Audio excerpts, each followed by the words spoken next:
भारत में इन दिनों बांग्लादेशी घुसपैठियों के सबसे बुरे दिन चल रहे हैं। बंगाल का विधानसभा चुनाव घुसपैठियों के मुद्दे पर बीजेपी लड़ रही है, जबकि देश के दूसरे हिस्से में बांग्लादेशियों पर जबरदस्त ताबड़तोड़ एक्शन देखने को मिल रहा है। एक और जहां लखनऊ कोर्ट ने बांग्लादेशी मानव तस्कर नेटवर्क पर बड़ा फैसला सुनाया है, तो दूसरी ओर लखनऊ नगर निगम ने बांग्लादेशियों की तगड़ी कुटाई की है। चाहे बात पाकिस्तानियों की हो, बांग्लादेशियों की हो, जो भी भारतीय नेटवर्क से जुड़ा हुआ है, उनकी हालत खस्ता की जा रही है। लगातार एक्शन देखने को मिल रहे हैं और ऐसा तगड़ा एक्शन हो रहा है कि बांग्लादेशी यूपी छोड़ भागने पर मजबूर हो गए हैं। लखनऊ के अलावा मिर्जापुर में भी बांग्लादेशी की ठुकाई हुई है, 4 की गिरफ्तारी हुई है, जबकि हैदराबाद में देह व्यापार करने वाले को पुलिस ने गिरफ्तार कर लिया है। यह बांग्लादेशी हैं जिनका नेटवर्क भारत बांग्लादेश से जुड़ा हुआ है और इनमें एक बांग्लादेशी महिला भी शामिल है। योगी राज में बांग्लादेशियों पर जोरदार हंटर चल रहा है और बांग्लादेशी छटपटा रहे हैं। नमस्कार, थर्ड आई देख रहे हैं आप। मैं हूं नवेंदु और आज के इस वीडियो में आपको बताएंगे कैसे बांग्लादेशियों के लिए इन दिनों भारत में शामत आई हुई है। बांग्लादेशी नेटवर्क पर ताबड़तोड़ एक्शन, 9 मानव तस्कर को 8 साल की सजा, 180 बांग्लादेशी लखनऊ छोड़ फरार, देह व्यापार पर बड़ा खुलासा, 3 गिरफ्तार। लखनऊ में मानव तस्करी के एक बड़े मामले में कोर्ट ने बड़ा फैसला सुनाया। एनआईए और यूपी एटीएस से जुड़े इस केस में स्पेशल जज जैनेंद्र कुमार पांडेय की कोर्ट ने 9 लोगों को दोषी मानते हुए उन्हें बड़ी सजा सुनाई है।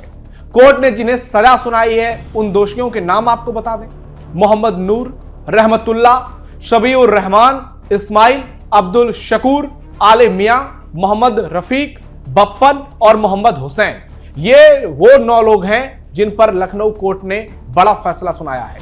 इन सभी को मानव तस्करी का दोषी पाया गया है। इनमें से मोहम्मद नूर सहित कई को 8 साल की सजा दी गई है, जबकि कुछ को 7 साल की कैद सुनाई गई है। सभी दोषियों पर अलग अलग जुर्माना भी लगाया गया है। जांच एजेंसियों के मुताबिक ये एक इंटरनेशनल मानव तस्करी गिरोह था, जो भारत बांग्लादेश बॉर्डर के जरिए रोहिंग्या और बांग्लादेशी नागरिकों को अवैध रूप से भारत में एंट्री दिलाता था। इस गैंग का नेटवर्क कई राज्यों में फैला था और यह लंबे समय से एक्टिव था। गैंग का तरीका बेहद संगठित और सुनियोजित था। महिलाओं को शादी का झांसा देकर उसे बेच दिया जाता था, जबकि पुरुषों और बच्चों को फैक्ट्रियों में काम दिलाने के नाम पर शोषण का शिकार बनाया जाता था। इस तरह यह गिरोह मानव तस्करी कर रहा था। इस पूरे मामले का खुलासा तब हुआ जब यूपी एटीएस ने मोहम्मद नूर को सर्विलांस पर लिया। इसके बाद 26 जुलाई 2021 को उसे गाजियाबाद रेलवे स्टेशन से गिरफ्तार किया। उसकी गिरफ्तारी के बाद कई पीड़ितों को मुक्त कराया गया और गिरोह के दूसरे सदस्यों तक पहुंच बनाई गई। जांच के दौरान दिल्ली समेत दूसरे स्थानों पर छापेमारी की गई और गैंग के बाकी सदस्यों को भी गिरफ्तार किया गया। पूछताछ में यह भी सामने आया कि त्रिपुरा बॉर्डर के जरिए पैसे लेकर अवैध तरीके से घुसपैठ कराई जाती थी, जिसके बाद देश के दूसरे हिस्सों में उसे भेज दिया जाता था। इस पूरे ऑपरेशन के जरिए सुरक्षा एजेंसियों ने एक नेटवर्क का पर्दाफाश किया। यह बांग्लादेशी समर्थित नेटवर्क पर सबसे तगड़ा प्रहार है और ऐसे लोग आप इन्हें भारतीय मत समझिए, ये बांग्लादेशी हैं। अगर कोई भारत का भी मुसलमान इसमें शामिल है तो वो देश के साथ गद्दारी कर रहा है और गद्दारों पर यह तगड़ा एक्शन बिल्कुल सही नजर आ रहा है। लखनऊ में बांग्लादेशियों पर तगड़ा एक्शन, एक झटके में 180 बांग्लादेशी घुसपैठिए फरार। इन दिनों पूरे देश में बांग्लादेशी घुसपैठियों की खूब चर्चा हो रही है और लखनऊ में भी बांग्लादेशियों की चर्चा चरम पर पहुंच गई है। दरअसल लखनऊ में लंबे समय से बड़ी संख्या में बांग्लादेशियों के रहने की बात सामने आती रही है और अब ऐसे ही मामले मिर्जापुर समेत उत्तर प्रदेश के दूसरे शहरों से भी सामने आने लगे हैं। लखनऊ नगर निगम ने शहर में अवैध रूप से रह रहे बांग्लादेशी नागरिकों के खिलाफ जब अभियान चलाया तो सफाई कार्यों में लगे कई सफाई कर्मियों की पहचान संदिग्ध पाई गई। इनके लिंक बांग्लादेश से जुड़े हुए लग रहे हैं। न ही इनके पास कोई लीगल डॉक्यूमेंट्स है, न ही कोई प्रूफ। इनके पास वैध पहचान पत्र नहीं है।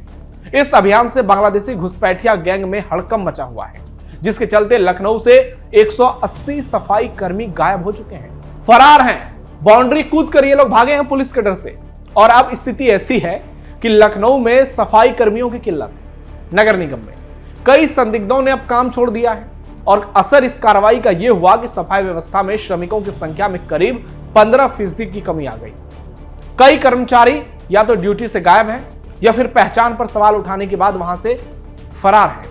हालांकि एक चीज स्पष्ट हो गई कि ये भारतीय तो नहीं है, वरना ये भागते नहीं।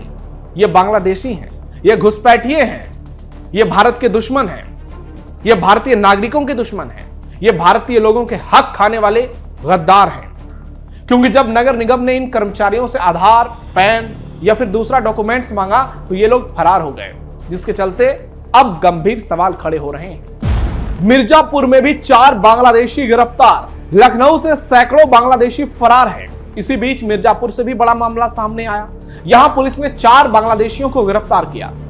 आरोप यह है कि ये लोग लंबे समय से फर्जी और कूटरचित दस्तावेजों के सहारे अपनी असली पहचान छिपाकर वहां रह रहे थे, काम कर रहे थे। गिरफ्तारी के बाद यह आशंका और मजबूत हो गई कि यूपी के अलग अलग जिलों में बड़ी संख्या में बांग्लादेशी नागरिक बिना वैध दस्तावेजों के काम कर रहे थे। अभी आज यूपी का नया वोटर लिस्ट जारी हो रहा है और इसमें 3 करोड़ नाम कटे हैं। जरा सोचिए, इस पूरे घटनाक्रम से संकेत मिलता है कि उत्तर प्रदेश में बड़ी संख्या में विदेशी घुसपैठिया अलग अलग क्षेत्र में काम कर रहे और वो भी असली पहचान छिपाकर। आपके घर में भी हो सकते हैं, कोई मजदूर, कोई लेबर, कोई सफाई कर्मी। बड़ा सवाल खड़ा हो रहा है कि लखनऊ, मिर्जापुर जैसे शहरों में सालों तक कितने अवैध विदेशी नागरिक नगर निकाय और सफाई से जुड़े कामों में लगे रहे और प्रशासन को इसकी भनक तक नहीं लगी। अभी योगी सरकार तगड़ी कार्रवाई कर रही है, लेकिन यह प्रशासन की फेल्योर भी है और यहां पर प्रशासन बुरी तरह से मात खाई है। हालांकि अब एक्शन तगड़ा हो रहा है। हैदराबाद में बांग्लादेशियों की गिरफ्तारी। लखनऊ, मिर्जापुर के अलावा हैदराबाद में बड़ा एक्शन हुआ है। हैदराबाद पुलिस ने मानव तस्करी के एक बड़े गिरोह का भंडाफोड़ करते हुए 3 आरोपियों को गिरफ्तार किया है। यह गिरोह एक बांग्लादेशी महिला को अवैध रूप से भारत लाकर जबरन देह व्यापार में धकेल रहा था। इस मामले में 2 आरोपी अभी भी पुलिस की पकड़ से बाहर हैं। पुलिस उसकी तलाश कर रही है और जो गिरफ्तार आरोपी हैं उनकी पहचान हाजेरा बेगम, शहनाज फातिमा और मोहम्मद समीर के तौर पर हुई है। जानकारी के मुताबिक 8 अगस्त को पीड़िता ने हैदराबाद के बंदलागुड़ा पुलिस स्टेशन में शिकायत दर्ज कराई थी। तब जाकर इस मामले का खुलासा हुआ। इससे पहले वो करीब 6 महीने तक इस नेटवर्क के कब्जे में थी। उसने पुलिस को बताया कि फरवरी 2025 में उसकी पड़ोसी रूपा ने उसे भारत घुमाने का लालच दिया। रूपा की साजिश अनजान पीड़िता उसकी बातों में आ गई। उसको देर रात नाव से भारत लाया गया। इसके बाद उसे पहले कोलकाता, फिर ट्रेन के जरिए हैदराबाद पहुंचा दिया गया। वहां उसको शहनाज फातिमा को सौंप दिया गया। शहनाज ने उसे हाजेरा बेगम को दे दिया। तब उसे पता चला कि उसे देह व्यापार के लिए भारत लाया गया है। आरोपियों ने अवैध प्रवास का डर दिखाकर उसे धमकाया, फिर होटलों और घरों में ग्राहकों के पास भेजना शुरू कर दिया। इस बीच होटल जाते समय उसकी नजर पुलिस स्टेशन पर पड़ी। मौका पाकर 8 अगस्त को वो मोहम्मद समीर की गाड़ी से निकलकर सीधे पुलिस स्टेशन पहुंच गई। इसके बाद उसकी शिकायत के आधार पर कार्रवाई करते हुए पुलिस ने मेहदीपट्टनम में एक किराए के घर पर छापेमारी की। वहां से 3 और महिलाओं को छुड़ाया गया। यह कमरा शहनाज फातिमा के कब्जे में था।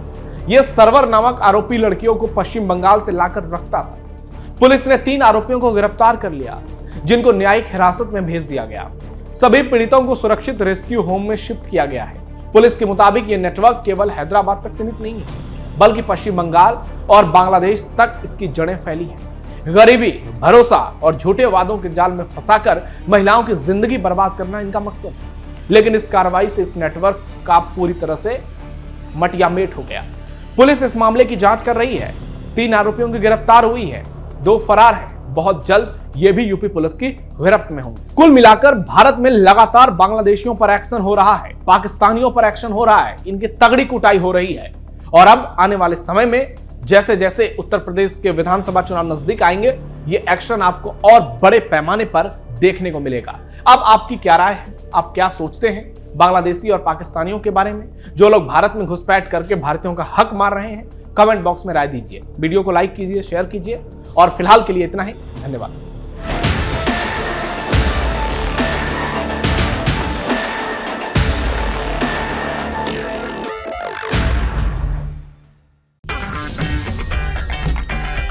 अगर आपको हमारा वीडियो पसंद आया हो तो इसे लाइक करें, हमारे चैनल को सब्सक्राइब करें और हाँ, बेल आइकन दबाना ना भूलें ताकि आप तक हमारे वीडियो की नोटिफिकेशन पहुंचती रहे।